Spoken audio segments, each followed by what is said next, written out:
Today's idea, leadership is a defensive skill. When the building starts leaning, the captain keeps it from falling over. You can learn a lot about a team by watching what it does when it's down 3-0 against the Montreal Canadiens.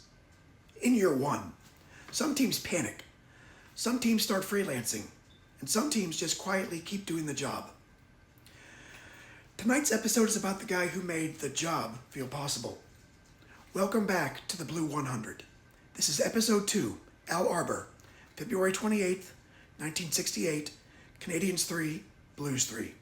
Today's idea, leadership is a defensive skill. So who is Arbour? He's listed as a 6'0", 180-pound left shot defenseman, born November 1st, 1932, in Sudbury, Ontario. He played in the NHL for a long time, and not in a fun little cameo kind of way. He was a real piece of real teams: Detroit, Chicago, Toronto, and then St. Louis. But for this project, what matters most is what he became in St. Louis, the Blues' first captain, the original adult in the room. And if you know the rest of his life, you already know where this is going. He becomes one of the defining coaches in NHL history. 4 straight Stanley Cups with the Islanders from 1980 through 1983, and the Jack Adams Award as NHL Coach of the Year for 1978-79. He's in the Hockey Hall of Fame in the builder category. So when we say leadership is a defensive skill, we're not doing a motivational poster, we're describing a career. This is the Blues' inaugural season, 1967-68. Coming into this game, the Blues are clawing along at 21, 26, and 12. The Canadiens are the Canadiens, 34, 16, and 10. So yes, this is an expansion team trying to act normal against the establishment. Let's zoom in on the immediate rhythm of it. St. Louis has just been on the road. They defeat Toronto 5-1 on the 21st, then they lose 2-1 against Toronto on the 22nd, and lose 4-2 against the Kings on the 25th. So they come home with that particular feeling. Well, we're not awful, but we are tired. And also, the Canadiens are coming to town again. Meanwhile, Montreal's week is its own little emotional whiplash.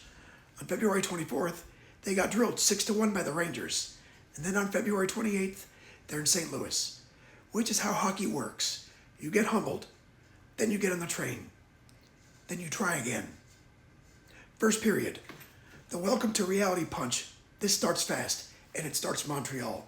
31 seconds into the game, Yvon Cournoyer scores, 1-0 Canadiens.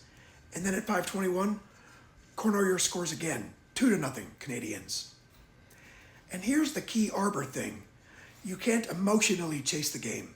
If you chase, you open seams. And if you open seams, Montreal lives in them. So the job becomes stay in structure long enough for this game to change. Second period, Montreal goes up 3-0. Early in the second, it's even worse. John Bellevue scores a power play goal to make it 3-0 Canadiens. At this point, most games are already over, especially against the Canadiens, and especially in 1968. But that's why this is a Blues 100 episode. Third period, the comeback, and Arbour's fingerprints. This entire episode lives in the third period. At 3:54, the Blues finally break through. Dickie Moore scores, assisted by Noel Picard and Jerry Melnick. Now it's 3-1. And then the clock moves. The crowd wakes up, and the game starts to feel a little bit nervy. At 11:18, Red Berenson scores, assisted by Jim Roberts and Arbour, and now it's 3-2. And now the building is doing that thing where it's not noise anymore. It's pressure.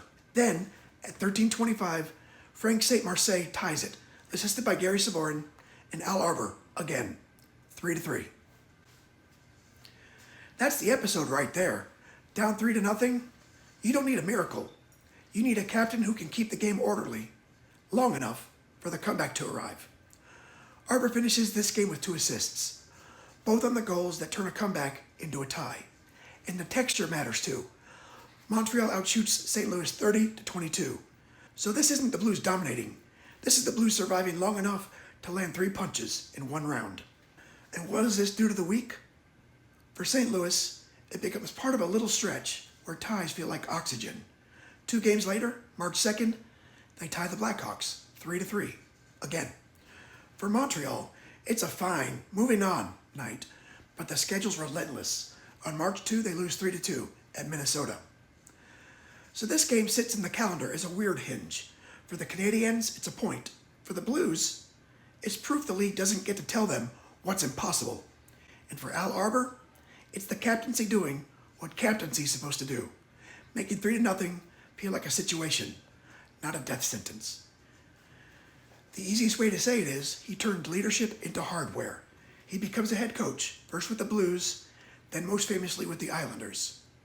He wins the Jack Adams Award as Coach of the Year after the 1978-79 season. And then the peak. The Islanders win 4 consecutive Stanley Cups from 1980 through 1983. He's inducted into Hockey's Hall of Fame in 1996 as a builder. St. Louis honors Arbour as a foundational figure, first as a captain, later as a coach, and part of the franchise's earliest identity. So when we watch this 1968 tie, we're not just watching a guy get 2 assists. We're watching the early version of a person who understood something simple. If you can keep your team from breaking, eventually the other team starts to feel it. That's a defensive skill. That's leadership. That's the Blue 100. Episode 2, Al Arbour. Next time, Episode 3, Glenn Hall. And as always, keep your head, keep your shape, and I'll see you in the next one.